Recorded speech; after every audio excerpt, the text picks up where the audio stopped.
What is up, ladies and gentlemen, boys and girls? Welcome back to another video at Axe Entertainment. I'm your host, Zack Axe, bringing you another edition of WWE Weekly Awards. This one is for 8-4 to 8-8 at the same great rate. Now, this week in wrestling, honestly, a little bit forgettable, I'd say, for the most part. Some good, some bad. Kind of the regular, what you've come to expect whenever watching wrestling nowadays. It's some good, some bad. It wasn't a great week, wasn't a bad week, and I can't wait to talk about it, though. So let's get right into the weekly awards. We're going to go and start with female MVP. Now, for female MVP, I'm going to give honorable mention to Nia Jax, because she had actually a pretty entertaining match with Thea Hale down on NXT this week. Another NXT lady was Sol Ruca, who had a very good match with Tatum Paxley to finish off NXT. But I'm going to give this award to somebody, honestly, I couldn't see myself giving this award to. I'm going to give it to Charlotte Flair now. Charlotte Flair, after winning the Tag Team Championships at SummerSlam this week, she comes out and they have a rematch on Raw, and her and Bliss retain the Tag Team Championships over the Judgment Day. And then right after that, in the same week, they go to Smackdown and she picks up a big win over Chelsea Green. So it's kind of by default that she's going to win this award because she did win 2 matches this week, have 2 matches, let alone winning both of them. So I think Charlotte Flair was a pretty easy pick. Neither match was too great. I think the women's tag team title match was pretty good on Raw, and then the match against Chelsea, I really hate what they're doing with Chelsea, so I hate how that match ended. She showed up on NXT too. There's a little side note, but overall, for winning 2 matches this week, I'm going to give this award to Charlotte. First topic I want to talk about is Karrion Kross and Scarlett. Now, this one's hard because I don't know if we're working ourselves into a work or if it's not a work or whatever, but there's some news circulating right now that Karrion Kross and Scarlett have both been moved to the WWE alumni page. You can go look on WWE.com. They are on the alumni page now, where a superstar will go after they have been released. And on top of that, Scarlett did put out on her Twitter thanking everybody and the fans, thanking everybody in the locker room, thanking everybody in general. So a lot of people are saying this is a work. Some people are saying this is real. Some people are looking too far into it. I don't know, but I know that if it's real, I am incredibly pissed off because WWE claims to be for the people. Well, at least Triple H has claimed he doesn't like the wrestling community, but he claims to be for us. So you think that he would not let go of the guy that we've been clamoring for more of, especially a guy that he just gave a SummerSlam match to. When there was other stars left off of the card, he gave a match to Karrion Kross. Why would they just release him? Maybe this was mutual, if it is real. Maybe it was, a contract dispute that just didn't go right for either side. I don't know. Or maybe it's a work. If I'm hoping that it's a work and Kross and Scarlett will just show up and do something, but I don't see WWE caring enough about Karrion Kross and Scarlett to have a whole storyline where they leave and they get put on the alumni page, unless they're planning to do something big with them, which I seriously doubt. But if this is the end of Karrion Kross and Scarlett and WWE, then that really sucks, because I really thought we were actually going to get something out of this, hopefully, and our voices were finally being heard with the We Want Kross movement. But if it's real or if it's fake, then I'm on board for whatever we're planning, but I really hope it's a work and Karrion Kross and Scarlett are still there, because it's going to be a big loss and a big backlash from the community if Karrion Kross and Scarlett did get released. Next one I'm going to give out is Promo of the Week. Now, I say this every week. There wasn't a lot of great promos this week. There's actually a couple good promos. A couple good ones on NXT. I'm going to give honorable mention, though, to John Cena on Friday Night Smackdown, coming out with his regular routine, but it's just so refreshing because we haven't seen it in so long. Seen it, see what I did there. But I am going to give Promo of the Week to a promo battle between Becky Lynch and Nikki Bella. Now, this promo was great. It was hilarious, and I think Nikki Bella always has good promos. I don't know what it is. Like when she's battling somebody, it's always a good promo, because they always know what to target to, push her buttons, and then she's really good on the mic by herself. So they had a pretty good promo here. Of course, really famous right now is the John Cena joke that was made by Becky Lynch, which I knew that was going to happen whenever Nikki Bella gets on a microphone against another female. It's usually going to be a John Cena joke. See Ronda Rousey a couple years ago. But it was a pretty good promo. They're both throwing shots at each other's, past with the John Cena thing. It's throwing shots at Seth Rollins for Becky Lynch, and just, back and forth. And it was very fun, very heated. It got me excited for what we could potentially see between these two. So it had to win this award. Next up, we're going to go to NXT for a second. And I want to talk about this freaking dream team that will be in action next week. Now, the team in question here is Obafemi, the NXT champion, Trick Williams, the TNA champion, Moose, and freaking Javon Evans. Now, this team, holy hell, that is a stacked team. That's like an unbeatable team. Like, you could pick me 4 guys on the main roster, and I'd still have a tough time saying there's a chance that they beat these 4 guys. Like, that is an insane team. Obafemi and Moose alone, and then you add in with how good Trick Williams and Javon Evans, it's so crazy how good this team is. And it's kind of they're all fighting within each other, you know, for different opportunities and different spots. And then we have Dark State come out and attack them, which leads to the announcement of it being a 4-on-4 next week. And we had a promo from Dark State where Cutler James said this. We've been on your ass for a while now, right up your butt. And I promise you we're going to stay right there until you just can't handle us. I'm going to make that a meme. It will be appearing randomly throughout this video. I'll tell you that right now because that's hilarious. Cutler James said that, and it was just hilarious. But we're leading into a 4-on-4 against Dark State. It looks like we're kind of, with everything that happened this week, we're going to branch off into Dark State versus the tag team champions, and then Trick or Javon against Obafemi. I'm really hoping for Javon to win that match, if I'm giving a prediction right now, because I want to see Javon versus Obafemi in a one-on-one environment. And we've seen Trick and Oba's feuds in the past, and I think I'm ready to be done with these two, especially, and I don't want to see a title unification because we already see that in the women's division with JC Jane holding both titles from NXT and TNA. So I don't really want to see that. In the men's division, I think maybe put Moose up against Trick and put Javon against Oba after this 4-on-4. Next award I'm going to give out is Male MVP. Now, Male MVP was the hardest award by far to give out this week because there wasn't a lot of movement in the male division for the most part. I'm giving honorable mentions to John Cena, Sami Zayn, Seth Rollins, and LA Knight, all for different matches or stuff that they did throughout the week. And I'm going to give this award to Drew McIntyre. Now, you might be looking at me like, why the hell is Drew McIntyre winning this award? They didn't win their match, and then he didn't win. He had one match he didn't win. But just the thought of what Drew McIntyre did after the match is what has me really excited, and that is after the match, we saw Cena and Paul branch off because we had John Cena and Cody Rhodes versus Logan Paul and Drew McIntyre. And let me just start with this. When we saw that Drew and Logan were coming out together to confront John Cena, I kind of sighed. I kind of grunted. I was like, I really don't want this team to continue. I think it was a good one-off team for SummerSlam, but I want to see Drew and Logan be on their own. Maybe a team would have been good. I don't know. I didn't want to see this as a team. And then Logan and Cena branched off, and then we got Drew attacking the WWE champion Cody Rhodes, and that's why he's winning this award, because he has set himself up to finally once again be in the main title picture, which is what I've been hoping for so long, because he's kind of in the same vein as Seth Rollins and CM Punk there for a while, where he would either get the championship or get close to the championship, and he would get pulled right back into something else before he could either get there or before he could hold the title for a long time, like when he got cashed in on by Damian Priest at WrestleMania. But he can never get and stay in the title division. He always get yanked away for something else.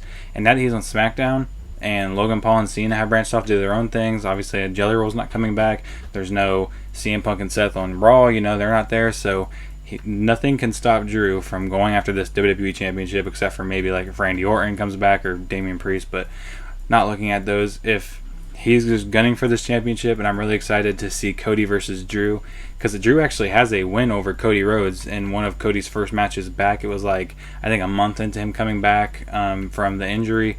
I'm pretty sure he lost to Drew McIntyre on a random episode of Monday Night Raw. I could be wrong, but I'm pretty sure that happened.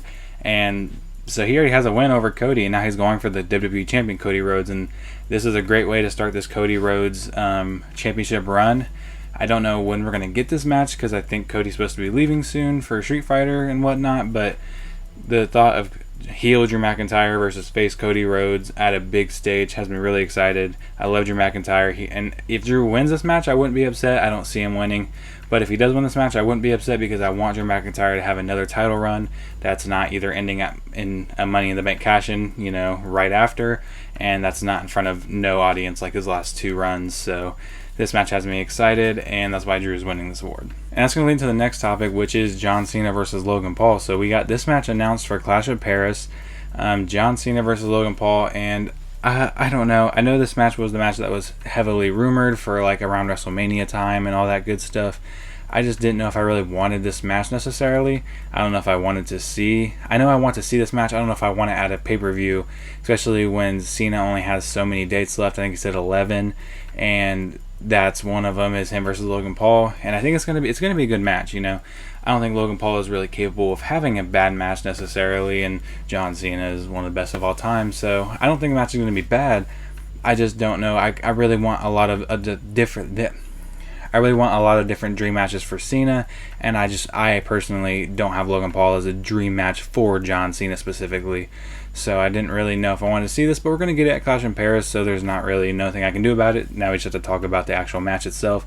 It's going to be good. I think the build-up is going to be great. I think if we can get a promo battle between just these two, kind of like we had before the Drew interference, but if we can just get a straight-up promo battle between these two with no wacky finish or whatever, I think it's going to be very, very good because these two are both amazing on the mic. They're amazing at burning their opponents.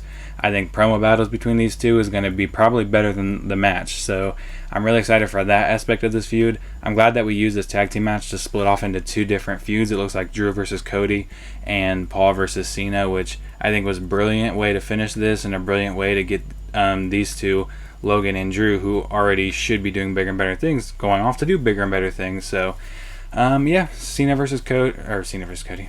Yeah, Cena versus Logan's going to be a good match, and I'm actually think I'm going to be pretty excited for it when it comes around because I think they're going to have great build, especially if they get handed that microphone. Next award I'm going to give out is Team of the Week. Now, not a lot of good tag team wrestling on any of the shows. I'm going to give honorable mentions to MFT for knocking off Motor City Machine Guns. Not in a million years should the MFTs be knocking off Motor City Machine Guns. I'm sorry, but no. Chase U, who had a very good match with somebody else we'll talk about in a second.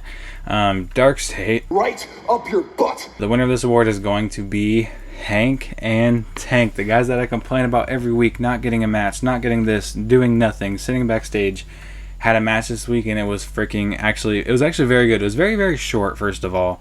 And I don't know what it is about Chase U. I think they're hilarious and they're having very good moments backstage, but like something about them just I didn't really like. And then this match happened, and now I like them 10 times more than Duke Hudson or Ridge Holland or any of the people that used to be in Chase U. And they showed up and showed out. They had some really good moves to start this match. Like, they were hitting some very fluent kicks, some very fluent moves, and they looked great. And Hank and Tank honestly didn't get very much offense in this match until closer to the end. Now, there's one problem I have with this match, and I think if this didn't happen, maybe we could have had a chance at Match of the Week. Did I give that award already? I didn't give that award. Why am I always spoiling?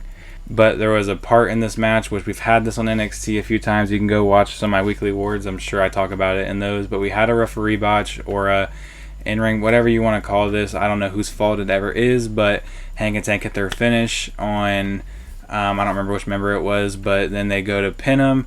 Hank goes to stop. I think Connors is coming in, and no kick out. And the ref just doesn't count to 3. The ref, 1, 2, no kick out, and the ref just, he kicked out. He didn't kick out. There was no kick out. The commentators were trying to make excuses for it, and it just didn't work. You could tell he clearly didn't kick out. And this was the same problem I had when this happened in the Oba Femi Jasper Troy match. When this happened in that match, they immediately they did the kick out thing. Oba Femi picked up Jasper Troy and hit him with the fall from grace right after and pinned him anyways. So it was like, what was the point? If it was supposed to be the other guy winning, I would get why you don't count. If there's supposed to be a big return, a big something, I'd get why you wouldn't count. But if it's going to be the end of the match in 5 seconds anyways, just count the damn 3 count. And that's what happened in this match. They hit their finisher. The ref did the 1-2, really goofy stuff.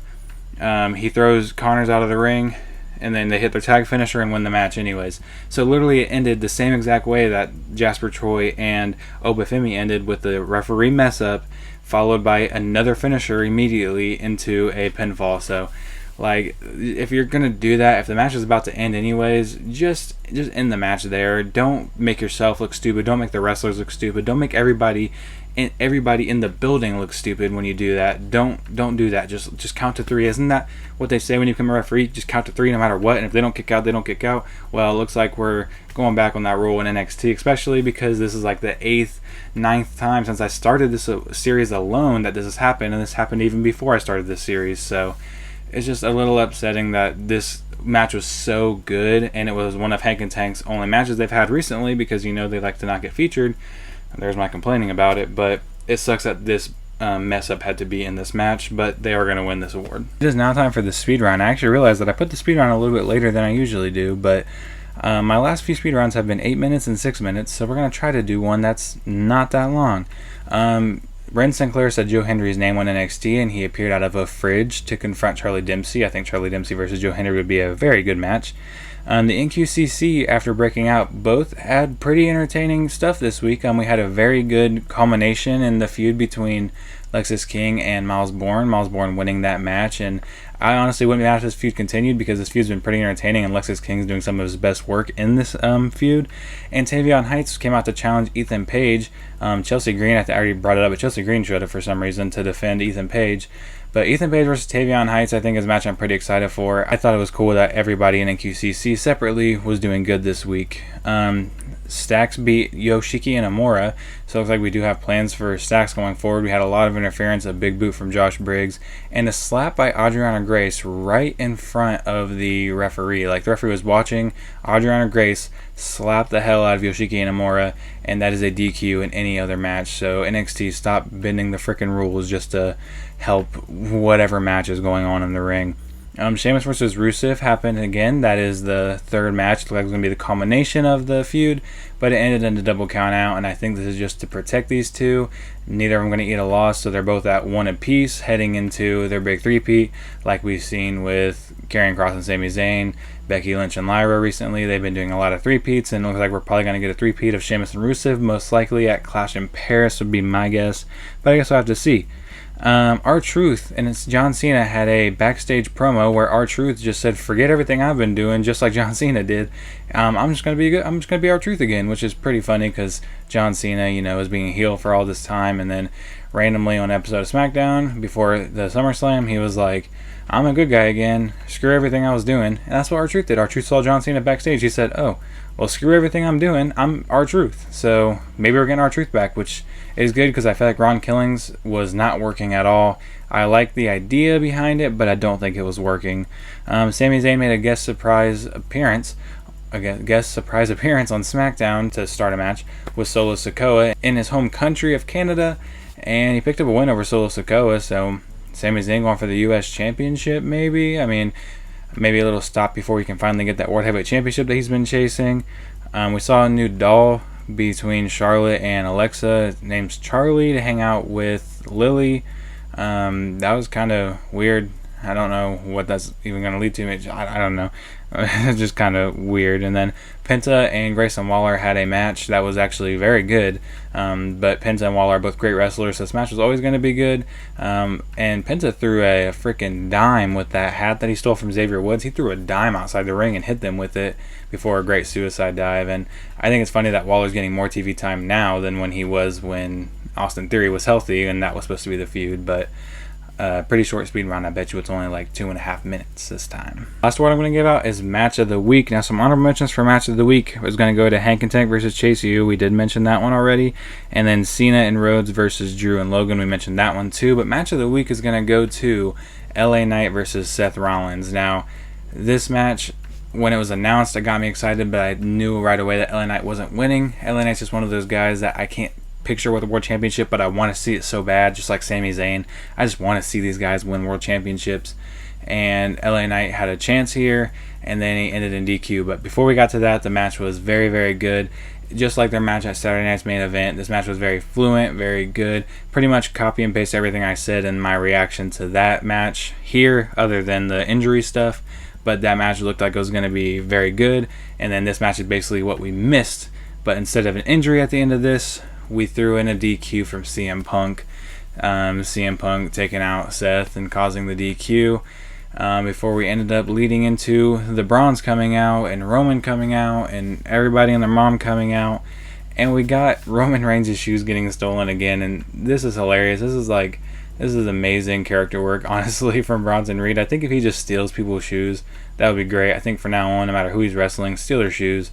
Maybe, I don't know if he's going to do it with just Roman, but I think he should be stealing Jey Uso's shoes. He should be stealing CM Punk shoes. Everybody that wears shoes, just steal their shoes. That's hilarious. Shoes isn't a real word anymore. But LA Knight versus Rollins was a very good match before all the shenanigans at the end. And even though it ended in DQ, I still don't think there was another match through any of the shows that was better than this one in ring. I just wish it had a decisive winner, but I get it. We're protecting LA Knight, I'm guessing, so he can stay in the main event scene, and we're protecting our new World Heavyweight Champion, Seth Rollins. I don't have another topic, so here you get this. Been on your ass for a while now, right up your butt. Anyways, I think I did pretty good. I think this is going to be a shorter edition of Weekly Awards. It's not going to be a 35-minute video of me sitting here rambling. I tried to speak fast, speak important things, and now I'm making it even longer by rambling right now. So if you did enjoy this video, go ahead and leave a like for me. Go ahead in the comments. Tell me if I gave any awards to the wrong people. Tell me who you would have given it to. While you're down there, go ahead and hit the subscribe button, ring the bell if you want to be notified whenever I drop a video like this one, and I will see you guys in the next one. Peace. This happened if I had real tough love, I'm bad at this, and I'm bad for this. Narcissistic tendencies, I don't care about no one else. Narcissistic tendencies, I'm low, so set me on the shelf. Few people ever have my back, yeah, there ain't no doubt about that. Almost forgot my Dr. Pepper. Right up your butt.